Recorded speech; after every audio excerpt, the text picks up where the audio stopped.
I did not expect to be making a secondary video on Synnibear, but after seeing her second response video, I was genuinely in shock by how poorly she has handled the situation. Her response video is incredibly manipulative and consists of many manipulation tactics. Whether she's aware of that she's doing this or not is unknown to me, but I'm gonna go through this video and I'm gonna talk about everything because it's a lot to unpack. I'm sitting here and I'm just shocked how blatant these manipulation tactics are. Before I get into this, I want to say that this video will contain sensitive subjects. These subjects are displayed on screen. I'm going to try and make this video a bit more concise and less long. If you're unsure of the current situation with Synnibear or who Synnibear is, I have made a previous video that you should watch first, or you could watch any other video on this situation. The way Synnibear addresses this situation resembles the way my own abuser would address serious allegations, and so I want to let you know that I'm very aware on how to pick up on these tactics. I hope that my insight will be helpful for others when identifying manipulation.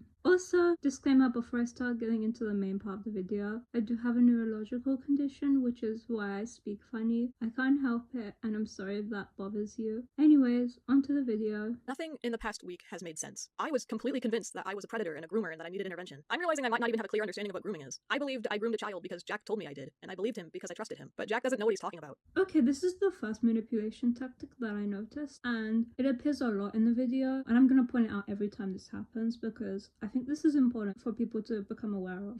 So what she's doing here is she's talking down to the people making allegations against her. She's saying they don't know what they're talking about. She does this a lot throughout the video. She says everyone is dumb. And yeah, this is to make people feel shame for believing a certain way, which is an intimidation tactic. Again, I don't know if this is intentional, but this is something that is inherently manipulative. It honestly feels like everyone has their own definition of what grooming is, which is so fucking dangerous. But smart people define child grooming as the act of deliberately establishing a relationship with a child to prepare them for abuse. A lot of people misconstrue the definition of grooming. That's true. However, when the definition refers to deliberately preparing a child for abuse, it's not saying that the groomer is constantly thinking about how they're gonna groom the person. It's very rare that a groomer sees himself as a groomer, and this applies to abuse as well. I have never come across an abuser who sees himself as an abuser. It's human nature to believe you're being the best person that you can be, and so I think taking the definition too literally is just a bad idea. Also, some people are genuinely so manipulative that these ways of acting are already just a part of who they are. I'm sure many people watching has had the friend who leaves the group chat when they're sad or have been upset by someone. Everyone's had a manipulative friend, and that friend usually isn't aware that they're being manipulative. Now, I see a lot of people forget that grooming is a manipulation tactic, and you can be manipulative without realizing it. As an action in and of itself, grooming does not have criminal penalties, but facilitation of a criminal sexual act is considered a crime. You discussing sexual topics with a 14-year-old whilst being 20 was a crime. I hope you realize that. My conversations with Enno, while inappropriate and irresponsible, trust me, you will never fucking catch me trying to act like this was an okay thing to do. But you're about to make excuses as to why it's not as bad as it actually is. Here are some actual qualifiers for what constitutes as grooming, as is listed by a simple Google search. Isolation of the child. Building the child's trust. Becoming friends with a child is inherently building their trust. You're an adult. There's no reason for you to be friends with a child. Now that I think about it, majority of the inappropriate conversations we had revolved around sadomasochism and sadistic fantasies, not really sex. Sex was definitely brought up, but it was never my intention to educate Enno about it. I don't think you realize how hard you just incriminated yourself there. You talking about your kinks to a child is absolutely disgraceful. And it's also illegal. Very illegal. You could be persecuted for what you did. I don't think you realize how serious this is. And later on in this video, you're gonna say, oh, people are airing out what this child's into, but you're doing the same thing and it's disgusting. You have taken advantage of them. And you can lie and say, oh no, I haven't. But there's absolutely no way that you're on the same comprehension levels as that 14-year-old. That 14-year-old does not understand the consequences in engaging with sexual conversations with someone who's so much older than them. You know the consequences. You've called out people like this. You are a predator and you just need to accept that. Look in the mirror and see that's a predator who prey on people. That's just who you are. And you'll never be able to change and become a better person without accepting that fact, because you have to recognize an issue to fix an issue.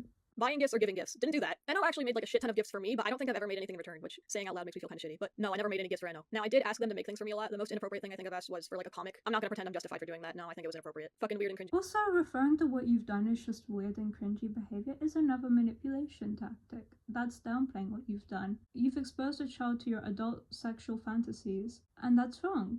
You should not be doing that. For many reasons. One of these reasons actually being is that Eno is 14 and cannot consent to seeing these things. So even though Eno is saying, yes, this is fine, you're doing this without their consent because they cannot consent. And I think a lot of people glaze over that fact when speaking about grooming. But not once did I ever tell them that I thought they were more mature, special, or different. The only example I can think of is toward the beginning of our conversations when I told them they were funny. This is also a really, really subtle manipulation tactic. She's being very sure of herself and being like, I never did that. Well, I guess I did it this one time, but it was only once, guys. And this way of downplaying things makes it seem like the screenshot where she's acknowledging the child's age and being like, why are all the funny people children, is not an issue, when it is a huge issue. I'm attracted to men, as you can see from these fucking cringy ass conversations that I had with Eno. Oh, that's more downplaying. They're not just cringy ass screenshots. That's you talking sexually to a 14-year-old while being 20. Not cringe, just you being a predator. I did not want to date Eno. I never considered that as an option. I did not reach out to Eno, and it took Eno 3 months of persistently pestering, prying, and giving me gifts before I finally gave in and spoke to them. That's another manipulation tactic. You're shifting the blame onto Eno now. You're presenting Eno as a persistent, whiny, and clingy person when you're the person who admits to getting upset when they won't respond to you quick enough. This is absolutely disgusting, and I can only imagine how hard this must be for Eno to listen to. And Eno, if you're watching this, which I really hope you're not, for your own mental health, you are not whiny. You just looked up to someone. You just wanted to make someone feel better when you saw they were hurting. And they took advantage of you, and now they're spinning it onto you and blaming you. This is not your fault, and this will be a lot for you to deconstruct when you're older. My heart genuinely goes out for them because my own abuser did the same thing. It's absolutely vile that Synni is trying to spin this onto her own victim. From the start, I remained very reserved and kept Eno beyond arm's length. I wasn't super interested in talking to them until they sent me an image of me laying in bed, and I made a joke about it being inaccurate because Boy wasn't there. Once Eno started indulging in my very strong autistic infatuation with Boy, that's when I started talking a lot more. And as we kept talking, I felt a lot more comfortable sharing certain things about the character that I liked, including personal fantasies. In hindsight, I really should have filtered myself when talking to this person. Definitely should have practiced some restraint. I'm not proud of this, but it was never my intention to desensitize them or harm Eno. That was never on my mind. I imagine that's fairly obvious if the DMs are actually read with more than one brain cell activated. That's you shaming people for holding you accountable for talking sexually to a 14-year-old. It doesn't matter if your intentions weren't malicious. You wanted to talk sexual to them, and they're 14. That's the issue. I've been speaking to some individuals who are very critical of me, but they've been fair. Have they been fair, or have they twisted the narrative to the point where it can make your actions seem justifiable? They disagreed with the idea that this was grooming because one of them, who goes by Kumo, thought something was off about the evidence that was used to back up the claim. Kumo has been very critical of child predators and people who enact performative vigilante justice online for validation or personal gain. It was explained to me that my understanding of grooming was clearly warped, and these conversations just sounded like, I'm quoting Kumo, locker room girl talk. Well, for a start, I don't think you'll be in a locker room with a 14-year-old whilst being 20. You're not 14 anymore, Synni. There's no locker room girl talk. You're an adult paying bills and taxes. Eno is someone who's just starting high school. That's like if your PE teacher came up to you and started talking about their sexual fantasies whilst you're getting changed in the locker room. It's weird. This is just you trying to downplay what you did. Now, we're getting into the next part of this video. And this part of the video is honestly just Synni blaming Jack for a lot of things. This part of the video basically just blames Jack for not wanting to live with a groomer. Why do you think he doesn't want to live with a groomer? Anyways, let's get into it. Jack has decided to ride the wave of this controversy to accuse me of sexual assault. But I think anyone listening to what Jack said should be able to recognize that what actually happened is he retracted his consent long after what happened. Keep in mind what she's saying here, because she's gonna later on go back on this and then give examples of when she's done things without his consent. This is just gaslighting. As someone who has been sexually abused in the past, as a child, the fact that he's so comfortable weaponizing our consensual touching not only makes me unholy levels of pissed off, but also makes me feel extremely heartbroken. Jack is someone I trusted and cared for and loved unconditionally for nearly a year, and he's willing to lie and deceive with clear intentions of ruining my life. He's not trying to ruin your life, he's trying to make sure you don't come back on the internet to use your platform to hurt more people, like you have done on multiple occasions. I was not under the impression that Jack was not comfortable or even unhappy with these silly acts of poking and squishing. Had Jack communicated to me as such, I would have stopped and apologized profusely. Given the nature of our friendship and the level of intimacy we shared, I half-jokingly asked Jack to sit on my face while clothed, to which he politely declined, and I respected their answer. This was out of morbid curiosity, and honestly, that shit was gay as fuck. I'm just a girl. You're not just a girl, and it's not just gay as fuck. You're being weird. Jack's GoFundMe is a scam and it's slanderous. Jack's selling point on the GoFundMe that raised over $10,000 in like 3 days was that he didn't feel safe living with me anymore. As if I'm some sort of evil, deranged, violent rapist that was gonna groom Jack next or saying awful shit about me in the next room. Ironic, considering I was a fucking sobbing mess on the couch, laying in the fetal position, breaking down over the awful shit that he said to me. You were only a sobbing mess because people hated what you did, not because you actually felt bad about what you did. Also, just because you're crying doesn't mean you can't be violent or unsafe to be around. Meaning Jack stayed in my apartment rent-free in the time that he had the audacity to pull this shit. I paid for the food. Jack being autistic requires some pricey and specialty items to be constantly in stock. So this was more than just feeding 2 people and 2 cats. So just because you're the main financial provider, that means he can't call you out on your shitty behaviors? That sounds like financial abuse to me. He has to shut up if you're paying for everything. Wow.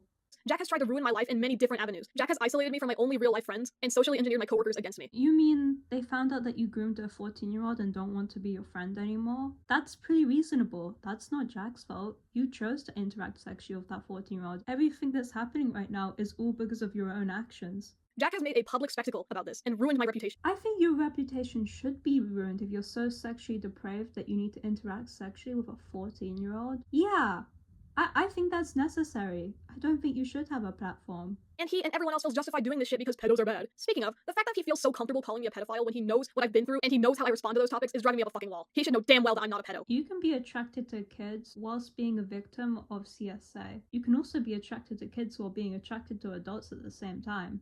And I'm not saying you're attracted to kids. I'm just throwing it out there because it seems that you don't understand how being a pedo works. I have learned in light of the situation that I have been surrounded by the most deluded and dishonest lunatics I've ever met. And yet you're gonna beg Jack to come back at the end of this video. You only see these people as ridiculous and dumb because they disagree with you. If I pulled the DM logs of Turkey Tom when he was 18 to 19, I have to wonder what I could find. If I did the same to Deadwing Dork, Chud Logic, Soph the Neko, I have to wonder. If we dug through every interaction you've ever had online, would there suddenly be more incentive to be nuanced and open-minded? Well, first off, not everyone is sexually depraved like you. Not everyone's gonna take the chance to interact sexually with someone, even if they're a 14-year-old, just because you're so desperate to have sexual attention. I know, that might sound crazy, but not everyone wants to groom children. What you did is not normal. Trust me, you will not find 14-year-olds in my DMs as an adult. As long as we're all still here, I would like to talk about Jack's video that he made about me. He's the one who brought the situation to the public. He made a lot of points in his video, and I have a lot to say about them. I'm gonna be going more in depth on the things that Jack complained about in his video. I'd like to just get started. Jack's behavior throughout the situation has been really fucking strange, and I have to question what his motivation was, both in the situation and honestly in our friendship. I'm not sure why he felt like he needed $10,000 from a GoFundMe just to get away from me. That's a shit ton of money. Maybe it's for a fresh start, but it feels a bit exploitative. It feels strange to make a video educating people about someone you believe to be a predator and then ask for a shit ton of money that isn't even meant to help the victim.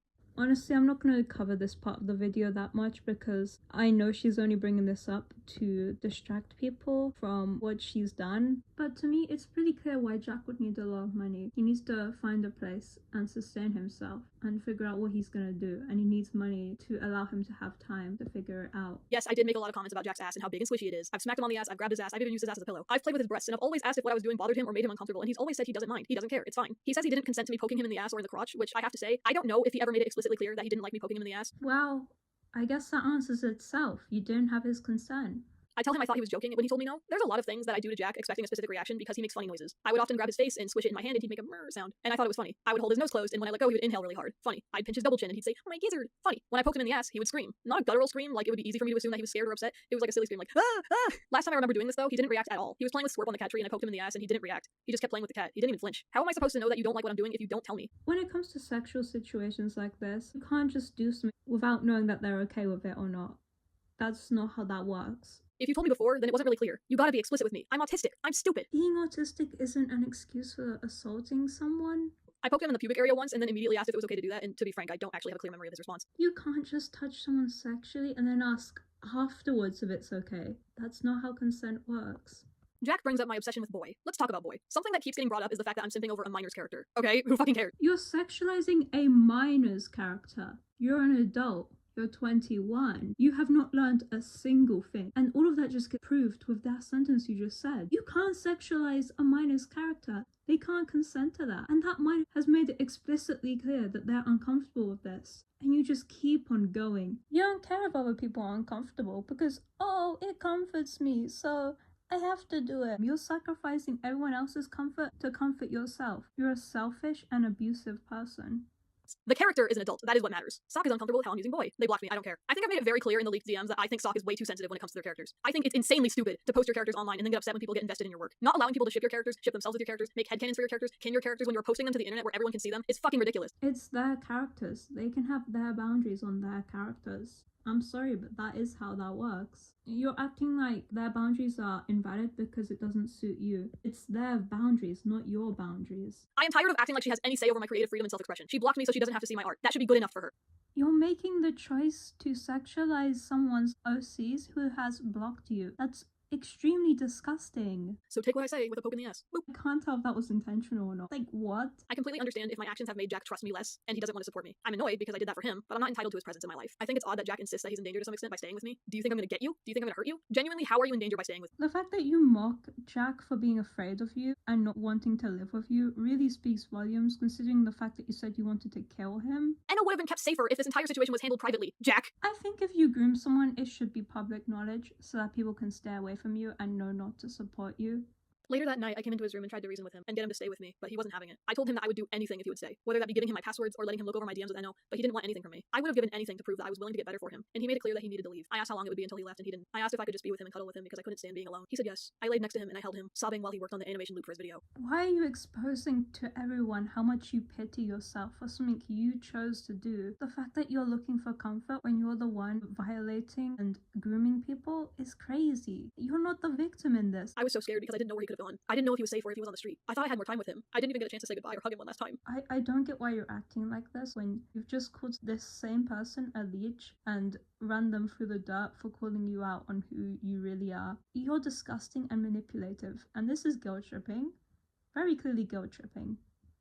I was heartbroken, and I was scared for his safety. He wouldn't answer my phone, and Laurel had blocked me. My IRL friends didn't know where he was, and so I had to call Enno. Enno stayed on the phone with me to keep me company that night, and they apologized profusely because Enno felt like it was their fault, and it wasn't. You went to your 14-year-old victim for comfort because of you being called out for grooming them? You should have just cried alone. You don't deserve comfort. You had the gall to listen to someone apologize profusely to you. When you're the problem, you should have been alone. You deserve to be alone. I keep seeing the things that Jack posts on Twitter and it just makes me feel sick. It makes me angry. The fact that I thought he cared about me. I thought he loved me. And he says this awful shit publicly. Fucking victory lapping around me. People can stop loving when they realize that you're not a good person. His feelings are completely valid and you need to stop demonizing him for revoking his support once he realizes that you're not a good person. It's your fault. Knowing that I can't say anything about it, because the internet fucking hates me, trying to silence me once he found out that I was making my video. I can't help but think that he wanted me to kill myself. I love him so much, but I can't help but feel like I was used. I did everything for him. I loved him, and I thought he loved me, and I feel like he wanted me to kill myself. He's taken everything from me, and he's laughing at me. He's mocking me. This is so guilt trippy. Why would you even post yourself crying? And you're not the victim. Why are you doing this? People aren't just being evil out of nowhere. You're victimizing yourself too hard. You've done something terrible and you need to take accountability and become a better person, not cry because everyone's pointing out what you did. I know he has borderline personality disorder, so I really hope that this is just him splitting on me, and maybe later down the line he'll come to his senses and realize that I'm not the monster he's saying I am. The subtle gaslighting is crazy. Pretending like all of his feelings are just caused by his BPD is honestly ableist, and also you just scraping trying to find excuses for why his feelings are not valid and that you're still in the right.